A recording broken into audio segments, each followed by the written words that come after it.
Nouns are pronounce কখন কিভাবে use করবে আর কখন নাউন্সের জায়গায় প্রোনাউন ইউজ করবে, চলো আজকের ক্লাসে সেটা জেনে নেওয়া যাক।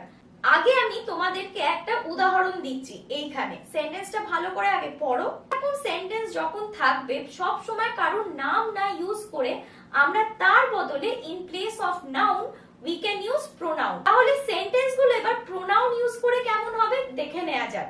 তো আনুর ব্যাপারে সেন্টেন্সটা বলছি, আমি আনু লিখলাম। আনু লাইকস আইসক্রিম না বলে আমি বলতে পারি she likes ice cream. Rahul, Ram, Ritu আর আনুস ফ্রেন্ডস। এখানে যেহেতু প্রথমে আমরা বন্ধুদের নামগুলো পেলাম তাই জন্য এই সেন্টেন্সে নামগুলো এরকমই থাকবে। পরের সেন্টেন্সে আমরা আবার ওগুলোকে প্রোনাউন্স দিয়ে রিপ্লেস করব।